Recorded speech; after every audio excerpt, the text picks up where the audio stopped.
नमस्कार दोस्तों। अर्नव जो कि एक बहुत बड़ा व्यापारी होता है और वह अपने व्यापार में इतना बिजी हो जाता है कि वह अपने परिवार को बिल्कुल भी समय नहीं दे पाता है, जिसके कारण उसकी पत्नी बिल्कुल भी खुश नहीं रहती थी और वह दूसरे मर्दों में प्यार ढूंढने लगी थी। उसकी पत्नी चाहती थी कि कोई हो जो उनका ख्याल रखे और उनका पूर्ण रूप से संतुष्ट कर सके। उसके लिए उसने अपने देवर के साथ नजदीकियां बढ़ने शुरू कर दी और अपनी जरूरत को पूरा करने लगी। उसके बाद उनके नौकर ने भी कुछ ऐसा कर डाला जिसे सुनकर आपकी होश उड़ जाएंगे। कहानी को पूरा सुनना, आपको बहुत ही अच्छी सीख मिलेगी। अर्नव का छोटा भाई, जिसका नाम अंकुर होता है, अंकुर की भाभी का नाम खुशी होता है, जो दिखने में बहुत ही खूबसूरत थी और जिसे देखकर कोई भी उनके प्रति आकर्षित हो सकता था, जिसके कारण अंकुर की नीयत भी कई बार खराब हो चुकी थी। घर में पैसे की कोई कमी नहीं थी, क्योंकि अर्नव का व्यापार विदेश में होता था, जिसके कारण अर्नव घर पर नहीं रह पाता था और ज्यादा टाइम वह घर से बाहर ही बीतता था। खुशी एकदम रानी वाली जिंदगी की रही थी, लेकिन उसके जीवन में जो सुख वह चाहती थी वह उसे नहीं मिल पा रहा था। खुशी जब भी अपने पति अर्नव से कहती कि घर पर भी परिवार को समय देना चाहिए, तो अर्नव कहता कि अगर मैं व्यापार को छोड़कर घर पर ध्यान देने बैठूंगा तो मेरा सारा व्यापार ठप हो जाएगा। खुशी जब भी अपने पति से इस बारे में बात करती और तो अर्नव कोई बहाना बना देता। खुशी अर्नव से कहती है कि आपने अब तक बहुत पैसे कमा लिए हैं, आपको तो सिर्फ पैसों की पड़ी रहती है, लेकिन थोड़ा समय परिवार को भी देना चाहिए। इसी बीच कुछ समय बाद एक दिन सुबह जल्दी अर्नव जल्दी नाश्ता करके तैयार होने लगता है। जब खुशी उसे पूछती है तो वह कहता है कि मुझे व्यापार के सिलसिले में विदेश जाना है और मुझे वहां कम से कम 10 से 15 दिन लगेंगे। फिर वह कहता है कि तुम अपना ख्याल रखना और किसी भी चीज की जरूरत हो तो घर पर नौकर है, उनसे मंगवा लेना। अगर फिर भी कोई दिक्कत हो तो मुझे कॉल कर देना। कहते हुए अर्नव अपने घर से निकल जाता है, लेकिन तभी वापस लौट कर आता है और खुशी से कहता है कि मैं तुम्हें एक बात बताना भूल गया, आज मेरा छोटा भाई अंकुर वापस पढ़ाई पूरी करके आ रहा है और आज के बाद अब वह मैं हमारी दूसरी शाखा को संभालेगा। तब तक वह हमारे साथ रहेगा, तुम उसका ख्याल रखना, उसको कोई दिक्कत और परेशानी नहीं होनी चाहिए। और ऐसा कहकर खुशी का पति वहां से चला जाता है। अगले दिन जब खुशी अपनी रसोई में काम कर रही होती है तो तभी दरवाजे की बेल सुनाई देती है। जब किसी बाहर जाकर देखते हैं तो वह देखी है कि उसके सामने अंकुर खड़ा हुआ था। अंकुर देखने में बहुत ही खूबसूरत लड़का था। खुशी अंकुर को देखते रह जाती है और अंकुर अपनी सुंदर भाभी को सामने देखकर एकटक उसे देख रहा था। खुशी मन ही मन काफी खुश हो जाती है और उन दोनों के मन में कुछ भावनाएं जागृत हो गई थी। अंकुर इतनी खूबसूरत भाभी को अपने सामने खड़ा देखकर मन ही मन कुछ सोचने लगा। तभी खुशी कहती है कि तुम तो पहले से काफी ज्यादा सुंदर हो गए हो और किसी हीरो से काम नहीं लग रहे हो। खुशी अंकुर का हाथ पकड़ती है और उसे जल्दी से अंदर आने के लिए कहती है और अंदर ले जाकर सोफे पर बैठने के लिए कहती है। खुशी कहती है कि मैं तुम्हारे लिए जूस लेकर आती हूँ और थोड़ी देर बाद किचन से खुशी जूस का गिलास लेकर आती है और अंकुर से कहती है कि उसे पी लो। अंकुर जूस पी रहा होता है तो खुशी वहां पर खड़ी खड़ी अंकुर को एकटक देख रही होती है और अंकुर भी अपनी भाभी को देख रहा था।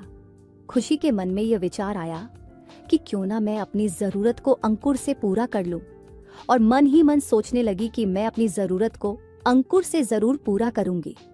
उसके बाद खुशी अंकुर को उसका रूम दिखती है और कहती है कि तुम्हें अब आराम कर लेना चाहिए, तब तक मैं तुम्हारे लिए नाश्ता तैयार कर लेती हूँ।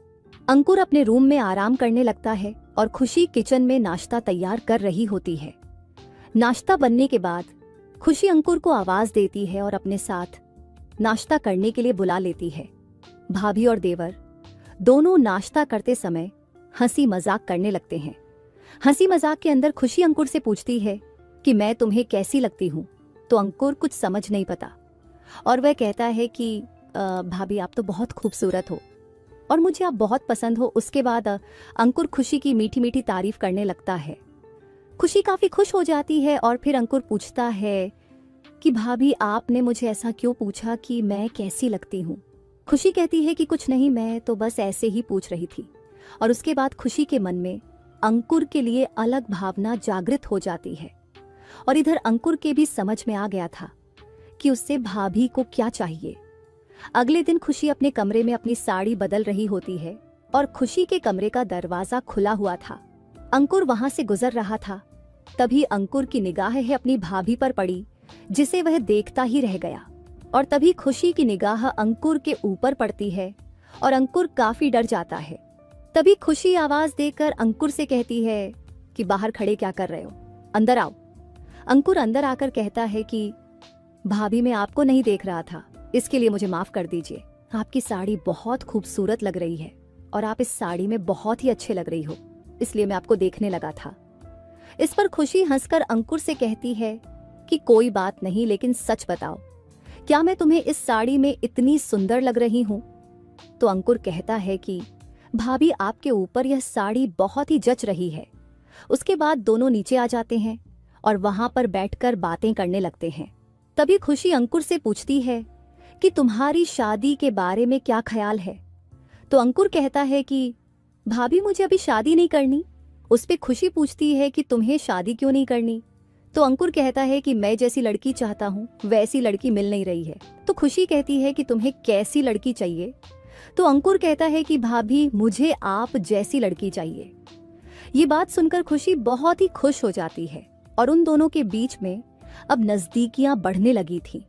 अब कुछ दिनों में अंकुर और खुशी की नजदीकियां इतनी बढ़ जाती है कि वह दोनों संबंध स्थापित कर लेते हैं। एक दिन अंकुर खुशी से कहता है कि क्या आप मुझसे खुश हैं? तो खुशी कहती है कि हाँ, अब मैं तुम्हारी हूँ और तुम्हें जो भी करना है कर सकते हो। उसके बाद एक रात खुशी अपने कमरे में लेटी हुई अंकुर के बारे में सोच रही थी और काफी आनंदित महसूस कर रही थी। खुशी अपने ख्यालों में खोई हुई थी, लेकिन तभी उसके मोबाइल पर एक वीडियो आता है। जैसे ही खुशी वह वीडियो देखी है तो उसके पैरों के नीचे से जमीन निकल जाती है। थोड़ी देर बाद खुशी नीचे आकर सोफे पर बैठ जाती है। उसके बाद जब अंकुर आता है तो वह उससे पूछता है कि आज तुम्हें नींद नहीं आ रही है? तो वह कुछ नहीं कहती है। और उसके बाद जब अंकुर अपनी भाभी से पूछता है कि कुछ बात तो है जो आप मुझसे छुपा रही हैं, अब खुशी के समझ में नहीं आ रहा था कि वह करे तो कर क्या। उसके बाद खुशी ने हिम्मत करके अंकुर को अपने मोबाइल का वीडियो दिखाया, जिसे देखते ही अंकुर के पैरों के नीचे से जमीन निकल जाती है और खुशी और अंकुर दोनों सोच में पड़ जाते हैं कि आखिर यह काम किसका है, ऐसा काम कौन कर सकता है। थोड़ी देर बाद वहां पर उनके घर का नौकर वहां पर आता है और इन दोनों को वहां बैठा देखकर उनसे पूछता है कि क्या हुआ, तो वह कुछ नहीं बोलते। उसके बाद अंकुर अपने कमरे में चला जाता है। खुशी अकेली वहां पर बैठी हुई सोच में डूबी होती है। तभी उनका नौकर खुशी के पास आता है और खुशी से कहता है कि जो वीडियो आपके मोबाइल पर आया है वह मैंने ही बनाया है। खुशी इतना सुनते ही चौंक जाती है, जिसको सुनकर खुशी अपने नौकर पर भड़क जाती है और वह उसे कहती है कि आपने ऐसा क्यों किया? तो वह नौकर कहता है कि आप दोनों को जो चाहिए था वह मिल रहा था, लेकिन जिसकी जरूरत मुझे थी वह मुझे नहीं मिल रहा था। खुशी तुरंत उस नौकर का मतलब समझ जाती है। तो खुशी उस नौकर से पूछती है कि तुम्हें क्या चाहिए, जिस पर उनका नौकर उससे कहता है कि मैं चाहता हूं कि जो तुम अंकुर के साथ कर रही हो वह मेरे साथ भी करो। अब खुशी के पास कोई चारा नहीं था, क्योंकि वह फंस चुकी थी। इसलिए खुशी को ना चाहते हुए अपने नौकर की बात माननी पड़ी। खुशी अपनी नौकर के साथ रूम में चली जाती है और उसका नौकर उनके साथ ना चाहते हुए भी संबंध बनाता है। धीरे धीरे ये है उनका रोज का हो गया था। खुशी बेचारी अब कुछ नहीं कर सकती थी। उसने अंकुर को भी बताया, लेकिन अंकुर भी इसमें कुछ नहीं कर सकता था। अब खुशी को ना चाहते हुए भी यह सब करना पड़ रहा था। एक दिन उनका नौकर खुशी के पास आकर कहता है कि अगर तुम चाहती हो कि यह वीडियो किसी के दूसरे के पास न जाए या इंटरनेट पर अपलोड ना हो, तो तुम्हें मेरे दोस्त के साथ भी वही करना होगा जो तुम मेरे साथ करती हो।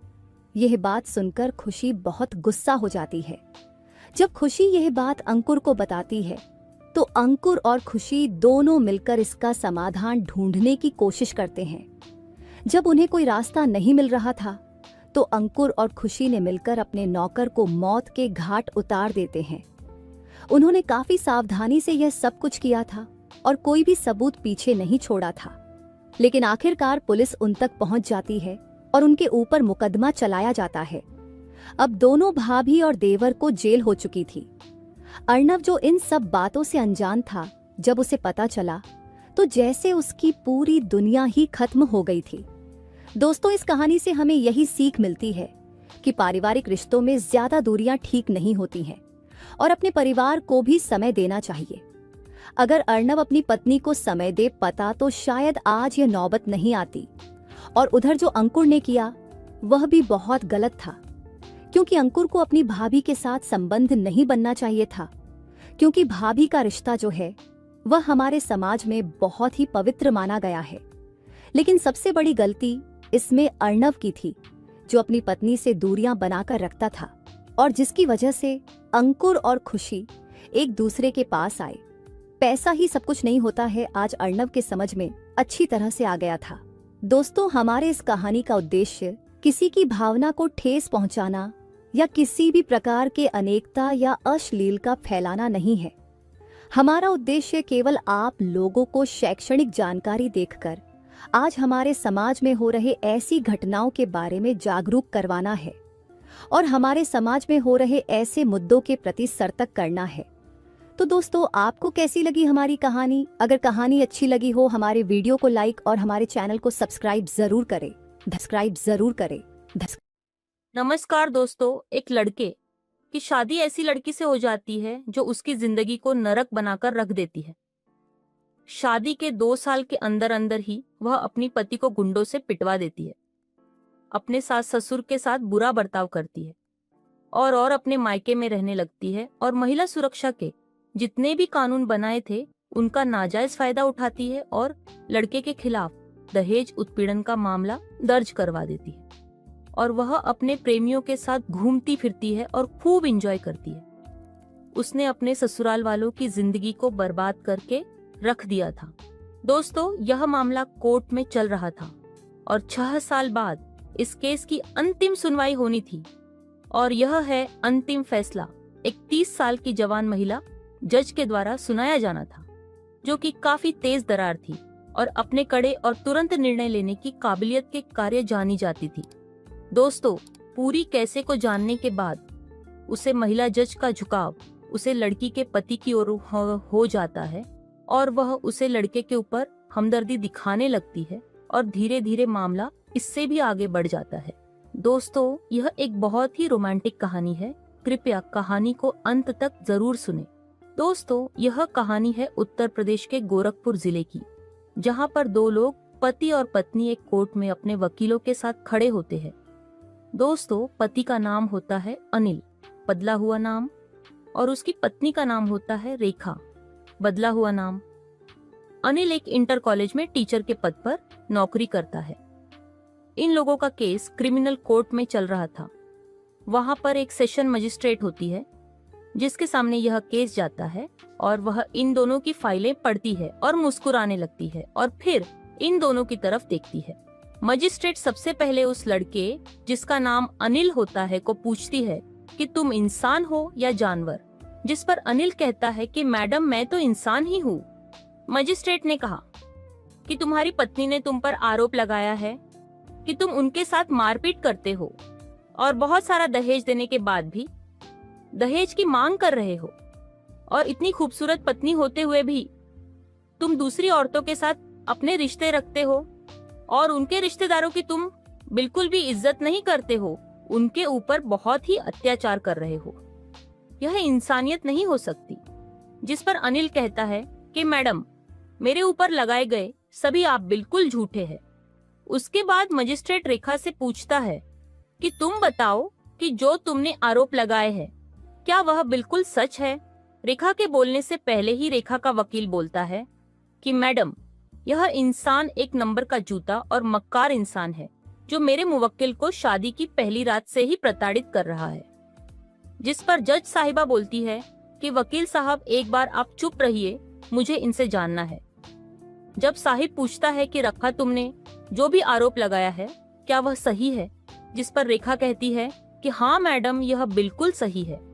जिस पर जज साहिबा पूछता है कि रेखा, तुम्हारे पति ने एक बार तुम्हारे साथ इतनी ज्यादा मारपीट की थी जिससे तुम्हारा एक हाथ टूट गया था। तुम्हारा कौन सा हाथ टूटा था? जिस पर रेखा कहती है कि मैडम, मेरा दाहिना हाथ टूटा था। जज साहिबा कहती है कि रेखा, यह तो बायां हाथ है। तो रेखा कहती है कि हाँ मैडम, मेरा यही हाथ टूटा था। जज साहिबा पूछती है कि जब तुम्हारा हाथ टूटा तो तुम कहाँ गई? तो रेखा कहती है कि मैं कहीं नहीं गई और वहीं पर बैठ गई। तो जज साहिबा कहती है कि तुमने अपनी मदद के लिए किसी को तो बुलाया होगा, और कौन से अस्पताल में तुमने अपना इलाज करवाया? जिस पर रेखा कहती है कि मुझे हॉस्पिटल का नाम याद नहीं है। तो जज साहिब कहती है कि तुम एक अच्छी खासी पढ़ी लिखी औरत हो और तुम कहती हो कि तुम्हें हॉस्पिटल का नाम याद नहीं है, और तुम किसके साथ गई थी? और जिस पर रेखा कहती है कि मुझे कुछ भी याद नहीं है। तो जब साहिब कहती है कि यह कैसे हो सकता है कि तुम्हारा हाथ टूट गया और तुम्हें कुछ भी याद नहीं है? अगर किसी इंसान के साथ ऐसी घटना घटित होती है तो उसे एक क्षण भी नहीं लगता सिर्फ याद करने में कि उसके साथ क्या घटित हुआ था, और तुम कह रही हो कि तुम्हें याद नहीं है। उसके बाद जज साहिबा अनिल से पूछती है कि तुम्हारे साथ भी इनके परिवार वालों ने मारपीट की थी, तुम्हें कुछ याद है या तुम भी सब कुछ भूल गए? जिस पर अनिल कहता है कि हाँ मैडम, मैं कैसे भूल सकता हूँ।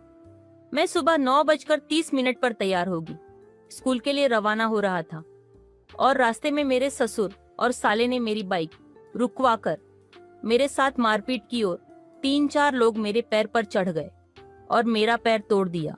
और जब आस पड़ोस की भीड़ उन्हें पकड़ने के लिए आई तो वहां से भाग निकले, और फिर मेरी बहन और जीजा ने मुझे अस्पताल में पहुंचाया और वहां पर मेरा इलाज हुआ, और 15 दिन तक मेरी माँ बच्चों की तरह देखभाल की थी। इतना कहकर अनिल रोने लगता है। जिस पर रेखा कहती है कि ऐसा करोगे तो ऐसा ही पाओगे। उसे दिन तो तुम बन चुके, लेकिन आगे तुम्हारे साथ इससे भी बुरा हो सकता है। जिस पर रेखा का वकील रेखा को चुप रहने के लिए कहता है और उससे कहता है कि तुम यह क्या बोल रही हो। जिस पर जज साहिबा कहती है कि वकील साहब, आप इनको बोलने दीजिए। अगर आप बीच में नहीं बोलोगे तो फैसला तुरंत हो जाएगा और झूठ सच को पकड़ने में समय नहीं लगेगा। उसके बाद जज साहब उन दोनों से पूछती है कि तुम्हारा झगड़े की असल वजह बताइए, मुझे क्या है? और फिर वह रेखा से पूछती है कि तुम बताओ। जिस पर रेखा कहती है कि यह एक टीचर है और उनकी अच्छी खासी सैलरी है, और यह उनमें से मुझे बिल्कुल भी पैसे नहीं देते हैं, और जब मेरे रिश्तेदार मुझसे मिलने आती है तो उन पर यह शक करते हैं और अपने रिश्तेदारों पर यह खर्च करते हैं। मेरी अपनी जिंदगी है, मैं 6 महीने ससुराल में रहूंगी और 6 महीने मायके में रहूंगी। मेरी जिंदगी में अपनी आजादी से जीना चाहती हूँ। उसके बाद जज साहिबा अनिल से पूछती है कि तुम कुछ कहना चाहोगे? तो अनिल कहता है कि मैडम, कौन से रिश्तेदार इसके? जितने भी रिश्तेदार आते हैं सभी जवान लड़के होते हैं, और कोई इसके मामा का लड़का किसी को अपने बुआ का लड़का बताती है, कभी कुछ और बताती है, कभी कुछ और बताती है, और कहती है कि मैं अपने भाई के साथ जाती हूँ, जा रही हूँ, और पूरे दिन घूमकर शाम को वापस घर आती है। मैं इतना तो समझ ही सकता हूँ। जब मैं उनसे पूछता हूँ तो मेरे साथ लड़ाई झगड़ा करती है और मुझे उनसे धमकी भी दिलवाती है। और मैडम, जब से यही हमारे साथ मारपीट करके गई है, उसके बाद इसने मेरी जिंदगी को नर्क बना के रख दिया है। पिछले 6 सालों से मैं कोर्ट के चक्कर काट रहा हूँ। मैं अपनी नौकरी संभाल लूं या अपने घर को संभालूं, या मैं कोर्ट के चक्कर लगाता रहूं। मैडम, मैं बहुत परेशान हो गया हूँ, मुझे इससे छुटकारा चाहिए। इनकी धमकियों से मेरा पूरा परिवार डरा हुआ है और हम चैन से सो भी नहीं पाते हैं। जिस पर रेखा कहती है कि मैं तुम्हें चैन से सोने भी नहीं दूंगी। अनिल कहता है कि यह मेरी सैलरी में से आधा पैसा भी मांगती है। जिस पर रेखा कहती है कि आधा नहीं, मुझे सैलरी का पूरा पैसा चाहिए। उसके बाद अनिल कहता है कि अच्छी मैडम, यह आप लोगों के सामने भी मुझे धमकी दे रही है। अगर मेरे माँ बाप नहीं होते तो पता नहीं मैं अब तक क्या कर चुका होता। उसके बाद रेखा कहती है कि अपने साथ अपने माँ बाप को भी ले जाना। जिसके ऊपर रेखा के वकील उसे चुप करवाने की कोशिश करते हैं। उसके बाद जज साहिबा कहती है कि वकील साहब, आप कह रहे थे आपकी मुवक्किल बहुत ही सीधी और भोली टाइप की है और यह हम सबके सामने ही इसको धमकी दे रही है। इस पर आप क्या कहना चाहोगे? जिस पर उनके वकील चुप हो जाता है। उसके बाद जज साहिबा कहती है कि तुम अपने पति के साथ जाना चाहोगी या नहीं। उसे पर रेखा कहती है कि मैं उनके साथ बिल्कुल भी नहीं जाऊंगी और मुझे अपना पूरा पैसा वापस चाहिए। जिस पर अनिल कहता है कि कौन सा पैसा मैडम, यह अपने दहेज का सारा सामान ले जा चुकी है, अब मैं कहाँ से पैसे दूं? अन्य ने कहा कि मैडम मेरा पैर तोड़ दिया और ऊपर से अपने हाथ टूटने का इल्जाम भी मेरे सर पर डाल दिया, मुझे इससे किसी भी हालत में छुटकारा चाहिए। जज साहिबा कहती है कि ठीक है, या तो 10 लाख रुपए इसे गुजारे के लिए दे दो या इज्जत के साथ अपने घर में ले जाओ और अपने साथ रखो। यह सुनकर रेखा बहुत खुश हो जाती है और वह कहती है मुझे 10 नहीं 20 लाख रुपए चाहिए। अनिल कहता है कि मैडम मैं इतने पैसे कहाँ से दूं, मेरे पास तो देने के लिए बिल्कुल भी पैसे नहीं है। तो उसके बाद जज साहिबा कहती है कि तो दूसरा ऑप्शन चुन लो और इसे अपने साथ ले जाओ। उसके बाद अनिल कहता है कि मैडम ठीक है, लेकिन इसके लिए मुझे कम से कम 15 दिन का समय चाहिए। उसके बाद रेखा कहती है कि अगर यह अभी की अभी मुझे 10 लाख रुपए देते हैं तो ठीक है, वरना अगर 15 दिन के बाद मुझे पैसे देंगे तो मैं उनसे 20 लाख रुपए लूंगी। जिस पर उनके वकील कहता है कि 20 लाख से कुछ नहीं होगा मैडम, इस काम से कम 50 लाख रुपए देने ही चाहिए। तो जज साहिबा रेखा के वकील से कहती है कि जब यह धमकी दे रही थी तब तो आप कुछ नहीं बोल रहे थे, और जब पैसे की बात आई है तो अपने 10 से बढ़कर 50 कर रहे हो। उसके बाद रेखा का वकील बिल्कुल चुप हो जाता है और अनिल का वकील कहता है कि मैडम मेरे हिसाब से तो यह मामला बिना किसी लेन देन के उनके रिश्ते को खत्म कर देना चाहिए, लेकिन आपने जो जुर्माना लगाया है वह बहुत ही सोच समझकर लगाया होगा, लेकिन इसके लिए मेरे मुवक्किल को कम से कम 15 दिन का टाइम देना चाहिए। उसके बाद जज साहिबा कहती है ठीक है, 15 दिन के बाद वापस इसी कोर्ट में तुम्हारी सुनवाई होगी। उसके बाद शाम का समय था, सभी अपने अपने घर को चले जाते हैं, लेकिन जज साहिबा जब अपनी गाड़ी लेकर जा रही होती है तो वह देखती है कि 3-4 लोग अनिल को घेरे हुए हैं और रेखा उसको धमकी दे रही है कि मैं 50 लाख रुपए लेने के बाद भी तुम्हारा पीछा नहीं छोड़ूंगा और तुम्हारी जिंदगी बर्बाद कर दूंगी। यह सब जज साहिबा अपनी गाड़ी से बैठी सुन रही थी। उसके बाद जज साहिबा आवाज लगती है कि यहाँ पर क्या चल रहा है। जैसे वह देखते हैं कि यह तो जज साहिबा है तो तुरंत सभी लोग वहां से चले जाते हैं। इसी बीच एक दिन अनिल अपनी माँ को लेकर अस्पताल में गया हुआ था और इस अस्पताल में जज साहब भी आई हुई थी और उन दोनों की मुलाकात हो जाती है, जिस पर अनिल देखकर चौंक जाता है और जज साहिबा से पूछता है कि मैडम आपको क्या हुआ है? तो वह कहती है कुछ नहीं, नॉर्मल पेट में दर्द था, ज्यादा बड़ा तो हॉस्पिटल आ गई। तुम यहाँ कैसे आए हो? तो अनिल कहता है कि मैं अपनी माँ को लेकर यहाँ आया था। उसके बाद अकेला देखकर अनिल सोचता है क्यों ना अपने केस के बारे में बात कर ली जाए। अनिल कहता है कि मैडम मेरा इसमें कोई कसर नहीं है और मेरे ऊपर लगाएंगे, सभी आरोप गलत है। इस पर मैडम कहती है कि शरीर में इस बारे में तुमसे यहाँ पर कोई बात नहीं कर सकती और मैंने अपना फैसला सुना दिया है, तुम या तो उसे पैसे दो या अपने साथ रखो। अनिल कहता है कि मैडम मेरे पास इतने पैसे नहीं है, लेकिन मैं इधर उधर से इकट्ठे करने में लगा हुआ हूँ, मैं उसको पैसे देकर पीछा छुड़वा लूंगा। अगर मैं उसे अपने साथ रखता हूँ तो वह आगे भी वही करेगी जो वह करती आई है। अनिल ने कहा कि मैडम वह मुझे बार बार धमकी देती है और मुझे चैन से जीने नहीं दे रही है। तो मैडम कहती है कि तुम मेरे नंबर ले लो और उसके बाद अब कभी भी तुम्हारे पास धमकी आए तो तुम तुरंत मुझे फोन कर देना। इस प्रकार अनिल और जज मैडम के नंबर एक दूसरे के पास चले जाते हैं और 15 दिन बाद जब अनिल कोर्ट में जज साहब बाबा के सामने रेखा को 10 लाख रुपए का चेक दे देता है और उन दोनों का रिश्ता खत्म हो चुका था। थोड़े दिन बाद जज मैडम अनिल को फोन करके पूछती है कि कैसे हो मास्टर साहब, अब तो तुम्हें धमकी नहीं मिल रही होगी। अनिल कहता है कि मैडम अब उसने पैसे लेने के बाद दूसरी जगह शादी कर ली है, अब कहाँ से धमकी देगी।